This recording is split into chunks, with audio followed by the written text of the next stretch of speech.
Okay, welcome back to our podcast series we call Lime Time in Texas. I'm Dale Rand, Executive Director of the Lime Association of Texas.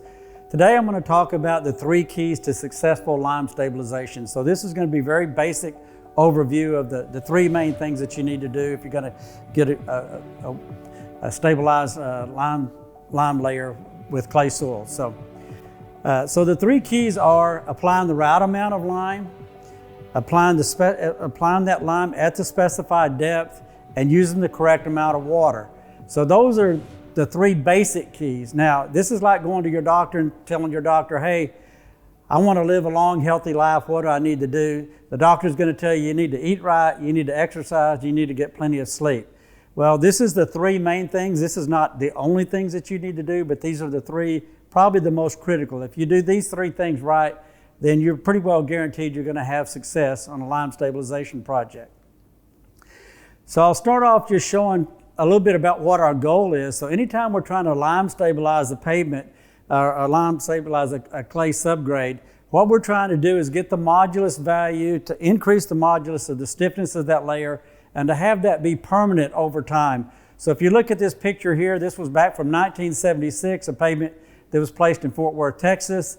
If you look at the right-hand side of this screen here, you'll see that the modulus went from 10.6 KSI up to 41 KSI with the successful use of lime. So after 48 years, they go in and they can take a core out of that roadway. And there's a couple of interesting things you'll see here. For one, the modulus increased about 4 times, which is one of our goals, is to add strength to that pavement. The other one is, if you look down there and you see that bottom layer is pink, we've actually applied phenolphthalein to that layer to show that still has a high pH. So phenolphthalein will indicate the presence of lime. So even after 48 years, we know that lime's still in there and the pH is still up in that 10 plus range. So that's one of our main goals. So let's look at these one at a time. Here's just another picture. This happens to be on a concrete pavement at the very bottom layer. This was 6 inches of lime-treated subgrade. You'll see here that after 25 years, that lime-treated subgrade, now it looks wet right there, but keep in mind, if this was not lime-treated, that would have completely fallen apart and we wouldn't be able to take a core out of it. So if you properly lime-treat a clay subgrade, it's going to come out looking similar to a lean concrete core, and that's basically what you see there. So step number 1 is applying the right amount of lime, and that may seem fairly simple, and there's really kind of 2 steps even to doing that. So the first thing you have to do is design the lime to get the right percentage of lime. So when you look on the plans or whatever for that project and it says we need 6% lime, 4% lime, or whatever, that number came from somewhere typically. Now, if you're going to guarantee that you're going to stabilize that pavement, you need to go through stabilize that subgrade. You'll need to follow what we call the Eads-Grimm test procedure, which is Text 121E Part 3. So when you go through that process, it'll tell you what percent lime you need for that particular clay soil there. And it will vary typically anywhere from about 4 to 8% of the normal numbers we see. But if you go through and do that process, it'll come back and it'll tell you the percent that you need to verify to ensure that you get a stabilized layer. So once you get the right amount of lime specified for the project, the second step is to make sure you get that right amount of lime applied on that project and mixed into that clay subgrade. So I'll go into that in a little bit later detail, but the main thing is that you need to know the right amount that you're going to put down, and you need to spread it and then mix it at the right depth.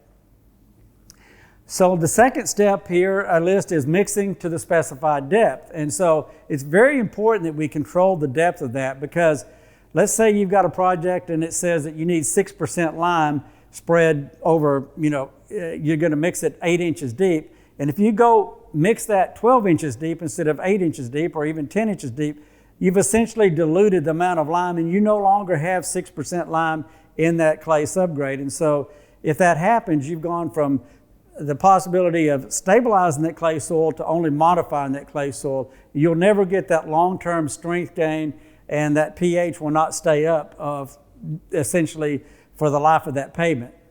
It won't stay up above that 10 value that I mentioned earlier. So One of the things to remember is when you're mixing that is that these mixers are very heavy.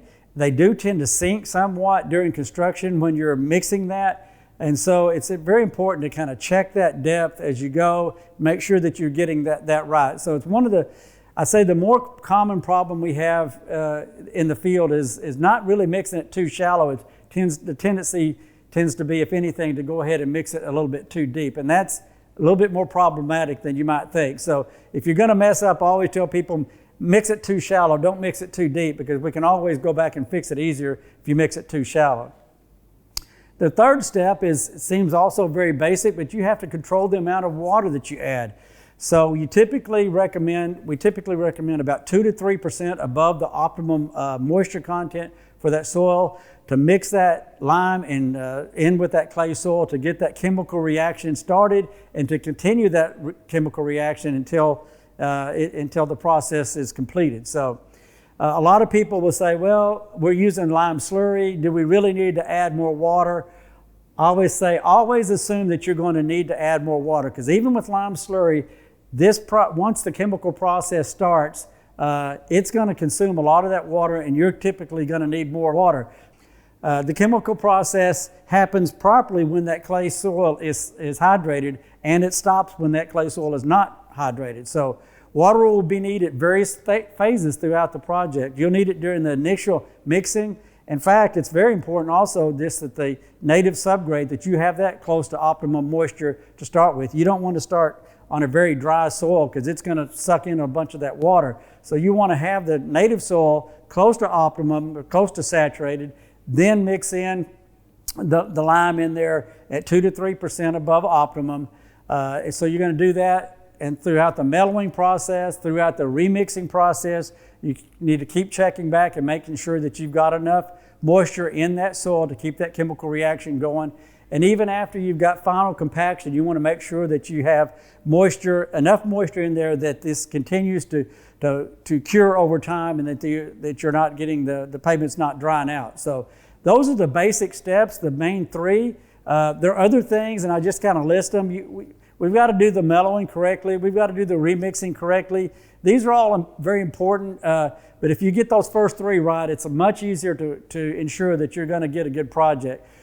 We know that after we mellow it, we're going to go in and verify the gradation, and we're going to check the depth to make sure that we stabilize we mixed it to the right depth. It's also very important that we get final compaction, but again, those things don't happen very easily unless you do those first three steps right. So those are the three steps, and then at the very end, you're going to cure it and then maintain that moisture until you cover that pavement up, that subgrade up with something else. So that's the basic steps. We're going to have several podcast series after this that I'm going to cover that step 1, 2, and 3, which is adding the right amount of lime, mixing it to the right depth, and adding the right amount of water in some subsequent podcasts. But this is just kind of a brief overview of the three main things that you need to do right to get a good stabilized subgrade when you're dealing with clay soils. Thank you. Thank you for watching this episode of our podcast. If you want to learn more about the use of lime, reach out to us on our website at limetexas.org. You can also email me at dalerand@limetexas.org. And please follow us on LinkedIn and subscribe to our YouTube channel. Thank you for watching.